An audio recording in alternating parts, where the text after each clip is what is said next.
d'un seul geste de toi viendra mon secours.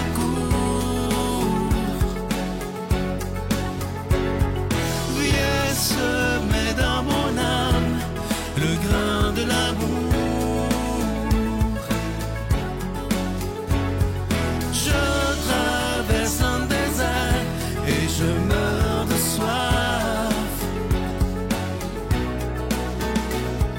Montre-moi le mystère qui garde la foi. Bonjour, bienvenue à votre émission La Victoire de l'amour en ce vendredi 5 avril. J'espère que vous vous portez bien chez vous. On rejoint tout de suite pour sa chronique Claire Jacques et ce sera Luc Faneuf qui va nous commenter l'Évangile d'aujourd'hui.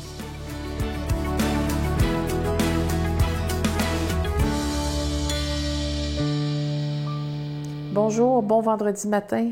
Ce matin, je m'adresse à vous de façon toute douce, de façon toute bienveillante, parce que j'ai le goût de vous parler d'un sujet qui me touche particulièrement, dont j'entends parler beaucoup dans mon entourage aussi, les amitiés terminées. C'est un deuil dont on ne parle pas très, très souvent parce que on va surtout, disons, parler des ruptures amoureuses et qu'il y a un deuil à faire pour ça. On va parler du deuil des gens qui sont décédés. On commence aussi à parler du deuil animalier. Mais le deuil d'amitié, on dirait que c'est un sujet un peu plus tabou.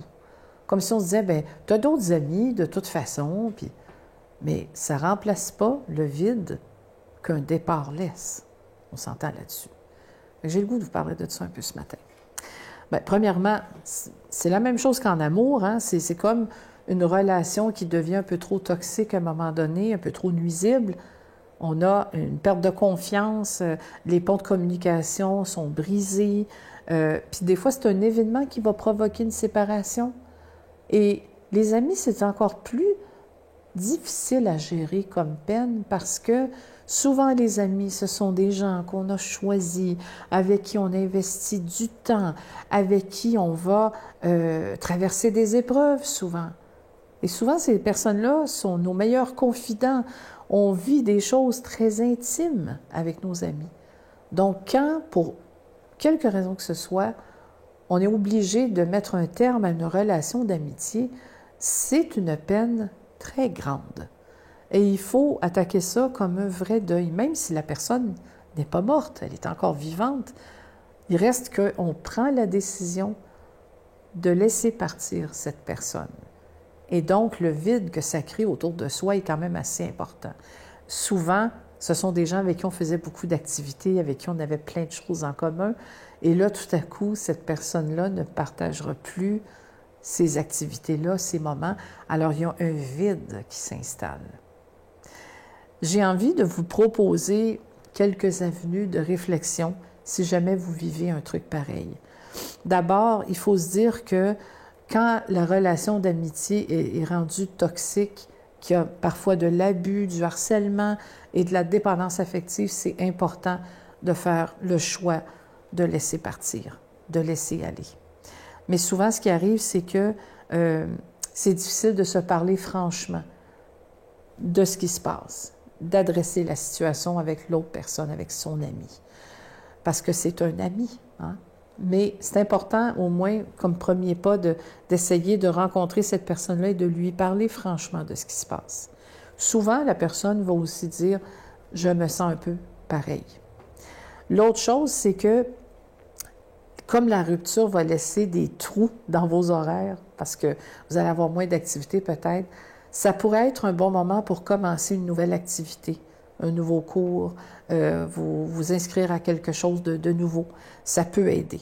Et puis, comme n'importe quel deuil, c'est important de ressentir la peine pour pouvoir la laisser aller et faire de la place peut-être à quelqu'un d'autre. Bon week-end. Notre Père qui es aux cieux, que ton nom soit sanctifié, que ton règne vienne, que ta volonté soit faite sur la terre comme au ciel. Donne-nous aujourd'hui notre pain de ce jour. Pardonne-nous nos offenses, comme nous pardonnons aussi à ceux qui nous ont offensés. Et ne nous laisse pas entrer en tentation, mais délivre-nous du mal, car c'est à toi qu'appartiennent le règne, la puissance et la gloire pour les siècles des siècles. Amen. Je continuerai à croire, même si tout le monde perd espoir. je continuerai à aimer, même si les autres parlent de haine. Je continuerai à construire, même si les autres détruisent. Je continuerai à parler de paix, même au milieu d'une guerre. Je dessinerai des sourires sur des visages en larmes et je tendrai les bras à ceux qui se sentent épuisés. Oui, je continuerai à croire. Je suis tellement content de vous parler du magnifique cadeau du mois d'avril, le mois de la résurrection. C'est un livre que Geneviève vient tout juste de finir. Il est tout chaud et le titre qu'elle a choisi est absolument magnifique. Vous le voyez à l'écran. Impardonnable, point d'interrogation. Doit-on tout pardonner? Moi, je vous le dis, ce livre-là va devenir presque un livre de référence tellement c'est clair, c'est précis. Elle nous donne des bons conseils, toujours appuyés sur ce que Jésus a à nous dire comme message. Alors, vous le recevrez avec un don de 25 $. Si vous en voulez deux, parce que ça se donne bien en cadeau. C'est des sujets qui font réfléchir, évidemment, le pardon.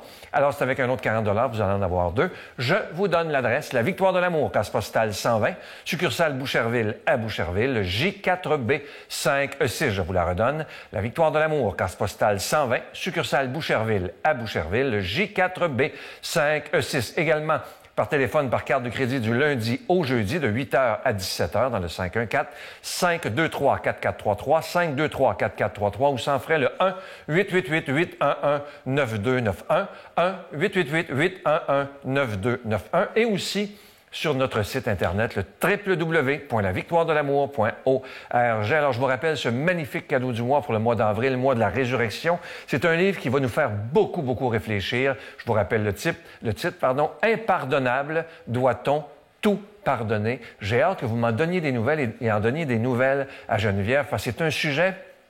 Chaque fois qu'on parle du pardon, qui fait beaucoup réagir les gens, de chacun notre définition du pardon, mais Geneviève nous a vraiment donné de très, très bonnes pistes pour bien réfléchir et méditer. Merci de tout cœur.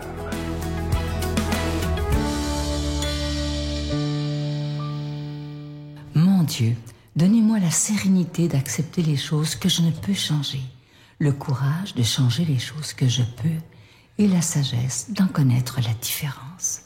Amen.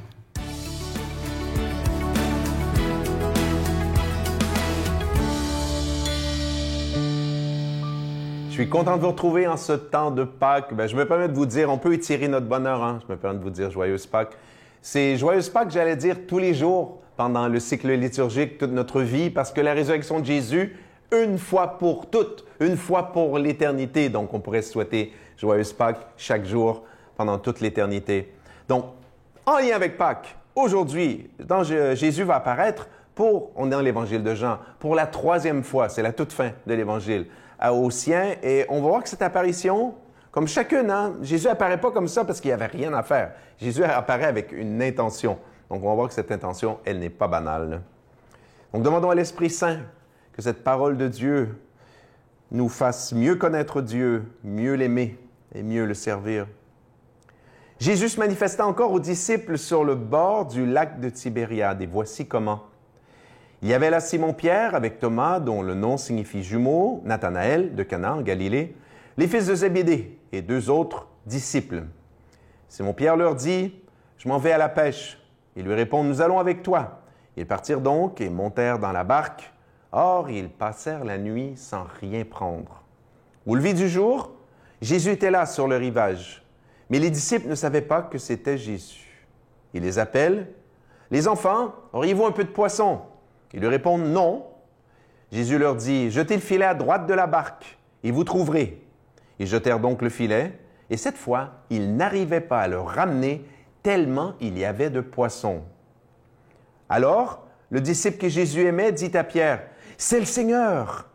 Quand Simon-Pierre l'entendit déclarer que c'était le Seigneur, il passa un vêtement, car il n'avait rien sur lui, et il se jeta à l'eau. Les autres disciples arrivent en barque, tirant le filet plein de poissons.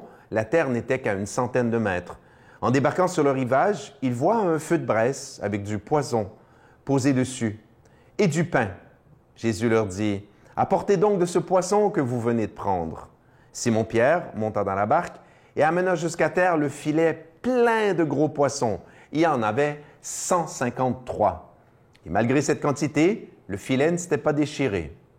Jésus dit alors, « Venez déjeuner. » Aucun des disciples n'osait lui demander « Qui es-tu » car il savait que c'était le Seigneur. Jésus s'approche, prend le pain et le leur donne, ainsi que le poisson. C'était la 3e fois que Jésus ressuscité d'entre les morts se manifestait à ses disciples. Acclamons la parole de Dieu, louange à toi, Seigneur Jésus. Tu sais, les apparitions de Jésus, pour ceux et celles qui allaient encore au cinéma ou écoutaient les films des Marvel, les super-héros et tout le reste, il y a là, évidemment, d'apparitions de bonhommes extraordinaires au pouvoir, là, voilà, extraordinaires aussi et tout le reste. Non, les apparitions de Jésus, c'est pas ça. Jésus ressuscité, apparaît à ses disciples, toujours de façon, j'allais dire, assez, oui, c'est éclatant au sens que, oulala, c'est Jésus. Il était mort, il est vivant. C'est Jésus avec un corps glorieux. C'est lui, on le reconnaît, mais en même temps, il y a quelque chose de changé. Mais en même temps, c'est toujours Jésus, j'allais dire, dans la banalité de l'existence. Après une nuit, à pécher sans rien prendre, pendant un repas, quand les disciples font, les apôtres, vaquent à leurs activités. Donc, c'est pas roulement de tambour, on allume les spotlights, puis wow, 5, 10, 5, 4, 3, 2, 1, voilà, Jésus arrive. Les textes des apparitions de Jésus sont absolument fondamentaux, absolument fondamentaux. Si vous entendez quelqu'un dire « Ah, c'est pas important la résurrection de Jésus, c'est un symbole », arrêtez-le tout de suite, respectueusement et gentiment.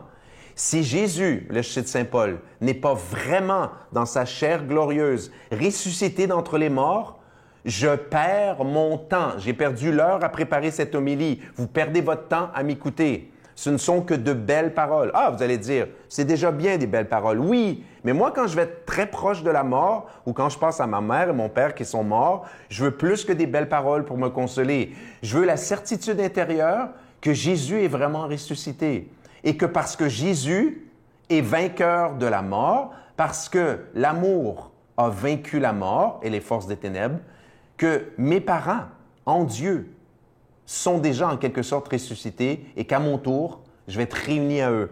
Donc, ce n'est pas des petits textes comme ça pour faire finir une histoire qui autrement aurait été que tragique. Cloué sur une croix, c'est fini. Ah, c'est dommage, hein? On avait cru en lui, il avait tellement fait des bonnes actions. Donc, tout change.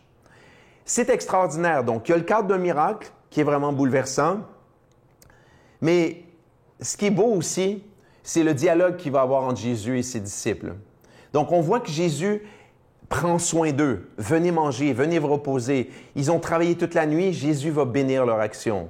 Mais ce qui est très beau aussi, c'est que dans le dialogue qui va suivre, Jésus va confier à Pierre la direction de son Église. Donc, Jésus ressuscité prend soin de son Église. Demandons à Dieu de nous bénir, lui qui est Père, Fils, Saint-Esprit.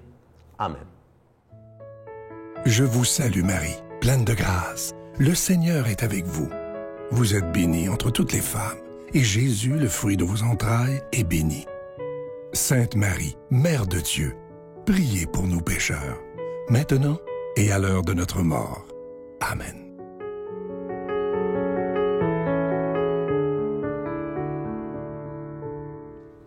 Une autre belle image au sujet du pardon. Le pardon est comme la clé. Quand on choisit de pardonner, c'est comme une clé qui ouvre la cage de l'oiseau et permet à l'oiseau de s'envoler. Quand on a des rancunes envers quelqu'un ou quand on a des regrets envers nous-mêmes, on s'emprisonne un petit peu à l'intérieur. Et quand on choisit de pardonner, eh bien là, la liberté, comme des ailes d'oiseau qui s'ouvrent pour aller de l'avant, on retrouve la joie de vivre également. Je vous souhaite une excellente journée. Bien, par quoi je me sens habitée actuellement? Qu'est-ce qui prend le plus de place en moi? Fait que des fois, on va arriver au constat, on va se dire « Ouais, actuellement, c'est pas nécessairement très lumineux ce qui m'habite. » Chantez l'amour, gens de toute la terre. Chantez l'amour, homme de toute frontière. L'amour est la lumière de tous les peuples.